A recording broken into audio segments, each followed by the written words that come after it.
Nihao, salut à tous, j'espère que vous allez bien. Aujourd'hui, nous allons parler des êtres humains. On se ressemble tous et pourtant, on est tous différents. Et je vais faire une analogie par rapport aux arts martiaux. Effectivement, les arts martiaux, il y en a énormément, pourtant, ils sont tous différents.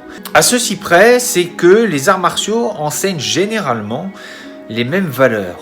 On y retrouve à chaque fois cette notion de respect, d'humilité, de courage, de bienveillance, et j'en passe encore, et j'en passe, et j'en passe, et j'en passe. Mais on oubliera souvent que le principe des arts martiaux, c'est surtout aussi la prospérité mutuelle. Jigoro Kano l'avait marqué dans le judo, ça faisait partie des aspects les plus importants, et avec un ratio au niveau de l'utilisation de la force, en fait le moins possible. C'est-à-dire qu'avec un résultat, on peut avoir un résultat multiplié par 2 avec moins de force.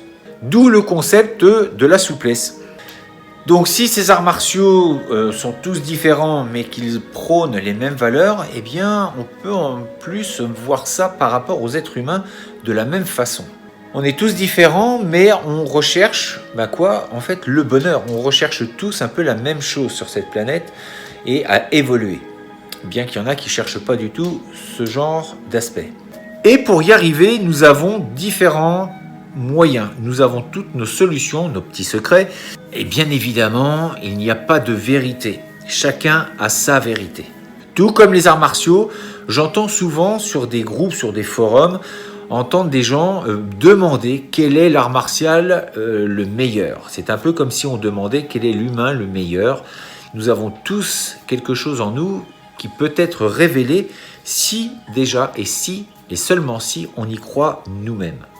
Il en est de même pour l'art martial. L'art martial, il n'y en a pas un qui sera supérieur aux autres, puisqu'on y développe les mêmes valeurs, mais tout dépendra de l'intention et de son engagement dans cet art martial.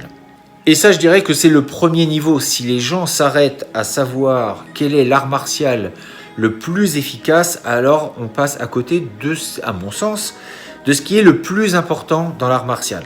C'est-à-dire de nous révéler, de nous élever et de faire de nous des hommes libres et avec un minimum de jugement sur notre vie et sur celle des autres. Donc si je disais qu'il y a autant d'individus qu'il y a de vérité, autant d'arts martiaux qui sont efficaces en fonction de ce que l'on va mettre dedans, donc ça dépendra effectivement de chaque personne qui ira pratiquer, ça nous amène à dire qu'il y a autant de vérité qu'il y a d'êtres humains. On peut parfois avoir de l'incompréhension sur ce qui nous est dit. Une mauvaise communication peut vraiment parfois troubler une compréhension des choses. Effectivement, on communique avec des mots et les mots que l'on utilise n'ont pas forcément la même signification pour la personne qui reçoit le message. Et c'est là un peu le souci, car on ne donne plus la même signification aux mots. Confucius disait qu'il fallait rendre leur juste valeur aux mots, leur juste signification. Et c'est vrai qu'il faut y faire attention. Les mots ont une signification et il est important de leur donner leur juste signification, la juste définition.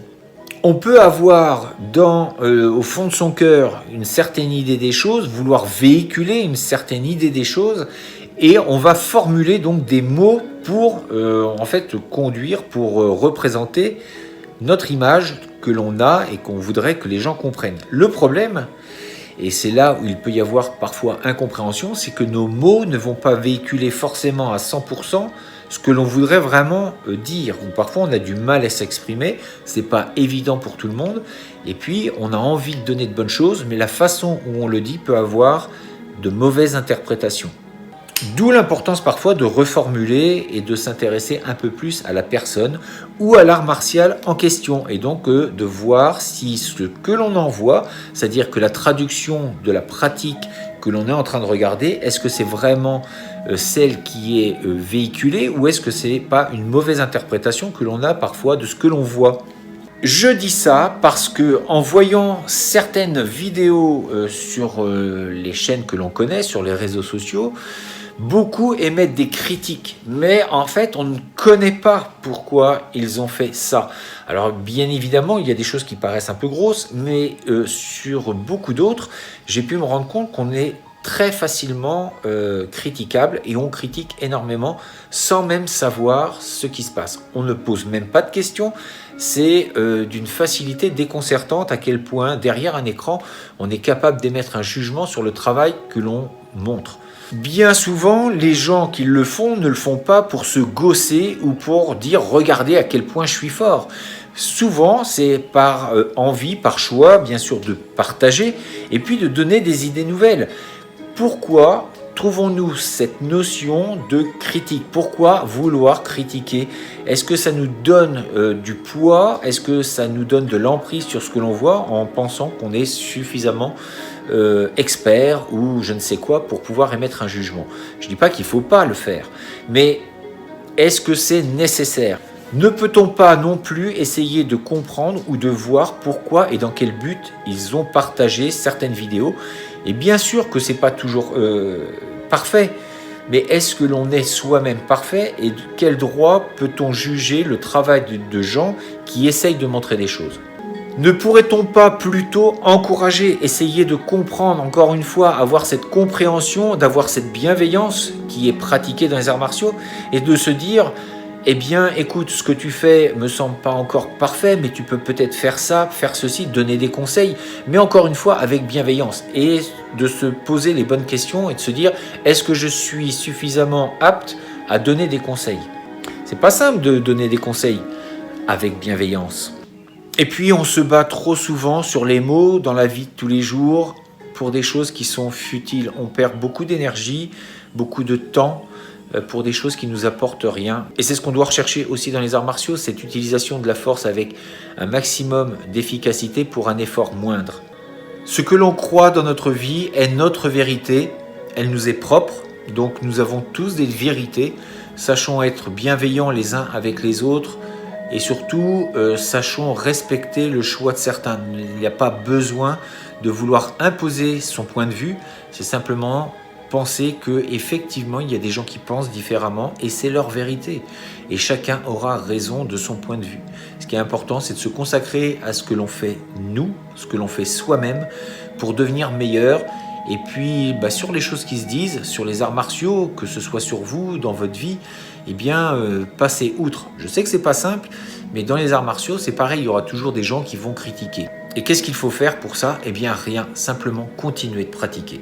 Donc en continuant, on va forcément s'améliorer. Et puis les gens qui critiquent, généralement, ne pratiquent pas. Ou en tout cas, ne se donnent pas de mal pour devenir meilleurs. Donc, eh bien, laissons parler, laissons faire. Les arts martiaux sont ce qu'ils sont. Ils sont là depuis plus de 1000 ans. Ils continueront. Et je pense très sincèrement qu'ils vont évoluer. Mais ne cherchons pas à savoir ce qui est meilleur. Aujourd'hui, beaucoup se réfèrent au MMA. Et puis dans 50 ans, ce sera peut-être autre chose qui sera né d'une idée de quelqu'un. Et on ira dans cette nouvelle activité. Je vous dis à très bientôt. Continuez de partager. Mettez des pouces bleus. Et puis à très bientôt. D'ici là, restez forts, restez beaux et surtout restez bienveillants. 再见。